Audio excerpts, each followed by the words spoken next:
किरण रिजिजू केंद्रीय मंत्री इस वक्त हमारे साथ फोन लाइन पर जुड़ गए हैं। किरण रिजिजू साहब, बहुत मुश्किल वक्त प्रधानमंत्री के लिए। जाहिर है अभी प्रधानमंत्री मिल के आए 28 तारीख को जब वो अस्पताल में भर्ती थी। कोई कुछ जानकारी है आपके पास कि अचानक क्या ऐसा हुआ कि हीराबेन के निधन की खबर आज आई है? नहीं, वो हम लोग को तो डिटेल तो नहीं मालूम जो खबर आ रहे, लेकिन वो प्रधानमंत्री जी वही थे गुजरात में और फिर तबीयत तो काफी बिगड़ गई, ऐसे जो हम लोग को भी सुनने को मिला। लेकिन इसका जो देशवासियों के लिए एक ऐसा एक चीज है जी, एक माँ जो खुद अगर दुनिया को छोड़ के जाती है, लेकिन ऐसे तोहफा देके गई देश के लिए, बिल्कुल, कि पूरा देश का इतिहास और देश का भविष्य एक ऐसा मोड़ पे जिस इंसान ने लेके पहुंचाया और आगे ले जा रहे हैं, ऐसा माँ के बारे में तो कोई शब्द और कुछ आंकलन करना भी मुश्किल है।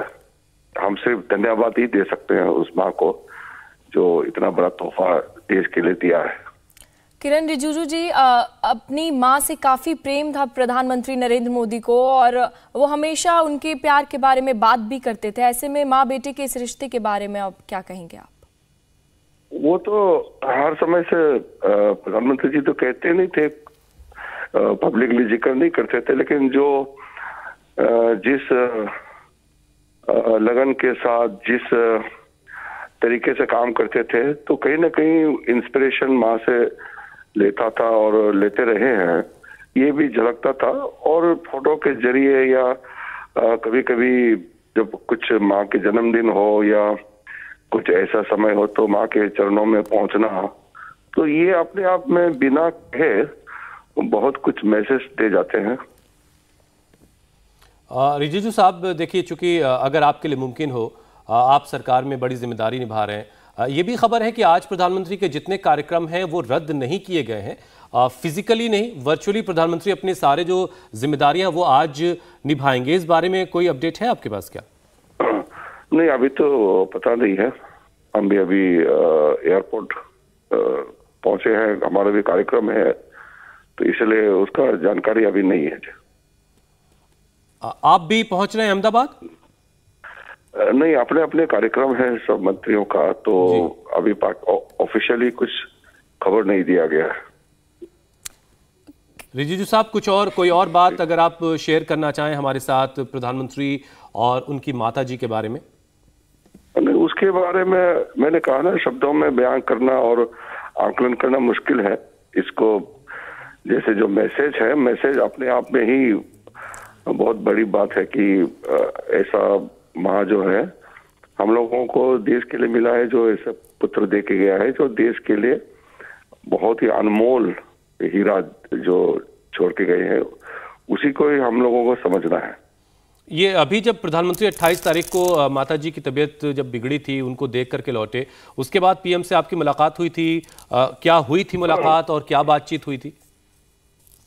नहीं, मुलाकात तो हम लोग 25 तारीख को जो हमारे अटल जी के जन्म दिवस और पंडित मदन मोहन मालवीय जी का जन्म दिवस है, उसके उसी दिन साथ में थे। उसके बाद तो हम भी अपने कार्यक्रम में थे, तो मिले नहीं। रिजिजू साहब, आज बहुत बड़ा कार्यक्रम कोलकाता में भी होने वाला है, ऐसे में उसको लेकर तो ऑफिशियली तो पीएमओ से बताएगा। शुक्रिया रिजिजू साहब, हमको आपने वक्त दिया। बहुत मुश्किल वक्त है प्रधानमंत्री नरेंद्र मोदी के लिए। उन्होंने आज अपनी मां को खो दिया है। 28 तारीख को प्रधानमंत्री पहुंचे थे अपनी माताजी का हाल चाल लेने के लिए, जब वो अस्पताल में भर्ती उनको करवाया गया था हाई ब्लड प्रेशर की वजह से। लेकिन आज उनके निधन की खबर आ रही। जब अस्पताल से ये बताया गया कि उनकी हालत स्थिर है, तो वो वापस लौट आए थे और लगातार निगरानी कर रहे थे, लगातार वहाँ से अपडेट प्रधानमंत्री हासिल कर रहे होंगे अपनी माताजी के बारे में। लेकिन आज उनके निधन की खबर आई है। सुबह 3:30 बजे अस्पताल की तरफ से जो 2 लाइन की जानकारी दी गई है, हीराबेन ने सुबह करीब 3:30 बजे आखिरी सांसें ली हैं। अभी आज अंतिम संस्कार होगा।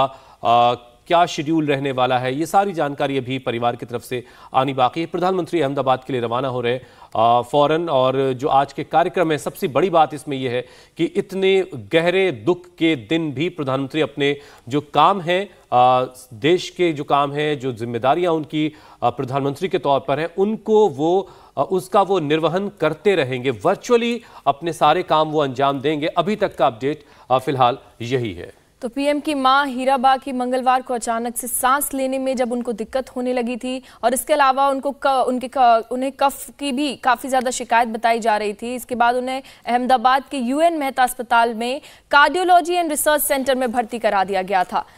तो आप समझ सकते हैं उनकी तबीयत काफ़ी बिगड़ गई थी, लेकिन उसके बाद कहा गया कि उनकी मां की तबीयत में सुधार है। डॉक्टरों ने उनकी मां का एमआरआई और सीटी स्कैन भी किया था, और अस्पताल की ओर से बयान भी जारी किया गया था कि उनकी तबीयत में सुधार है।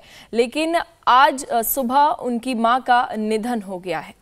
ये तस्वीरें देख करके बस एकदम से ये तस्वीरें जो माँ का जो दुलार है, माँ का जो प्यार है, किस तरीके से माँ अपने बच्चे को, चाहे बच्चे की उम्र कितनी भी हो गई हो, प्रधानमंत्री की उम्र देखिए और उनकी माताजी की उम्र देखिए, उसके बावजूद माँ जो है अपने बेटे को उसी तरीके से प्यार करती है जैसे एक छोटे बच्चे को प्यार करती है। वही दुलार, वही ममता, वो सारी चीज़ें अब प्रधानमंत्री की ज़िंदगी में ये सारी चीज़ें नहीं रहेंगी। आज प्रधानमंत्री की माँ हीराबेन इस दुनिया को छोड़कर चली गई हैं। करीब 100 साला ज़िंदगी उन्होंने जी, एक शानदार ज़िंदगी उन्होंने जी, और एक बहुत अच्छा सा ट्वीट प्रधानमंत्री ने खुद किया है, और किस तरीके से उन्होंने वो बातें लिखी, आप उन लफ्ज़ों पर गौर करें, क्योंकि 100 साल की प्रधानमंत्री की माताजी हो गई थी। उन्होंने लिखा है कि शानदार शताब्दी का ईश्वर चरणों में विराम, माँ में मैंने हमेशा उस त्रिमूर्ति की अनुभूति की है जिसमें एक तपस्वी की यात्रा। माँ जो है वो एक तपस्वी की तरह से होती है। एक बच्चे की परवरिश जब माँ करती तो उसको बहुत तप करना पड़ता है। निष्काम कर्मयोगी का प्रतीक और मूल्यों के प्रति प्रतिबद्ध जीवन समाहित रहा है। ये प्रधानमंत्री ने ट्वीट किया, और अब से ये 6:02 पर प्रधानमंत्री ने ट्वीट किया है, और तकरीबन 6:50 इस वक्त हो गए, यानी 48 मिनट पहले प्रधानमंत्री ने ये जानकारी शेयर की है, दुनिया को बताया कि वो उनकी ज़िंदगी से माँ अब उनको छोड़ करके चली गई हैं। माँ अब अपने अंतिम सफ़र पर हैं, अंतिम यात्रा के लिए निकल पड़ी हैं। 1923 में उनकी पैदाइश हुई, और 2022 में 30 दिसंबर 2022 को हीराबेन ने आखिरी सांस ली है। इंडिया टीवी हर वक्त हर जगह डाउनलोड करने के लिए सर्च करें India TV news Google play store या ऐप स्टोर पर।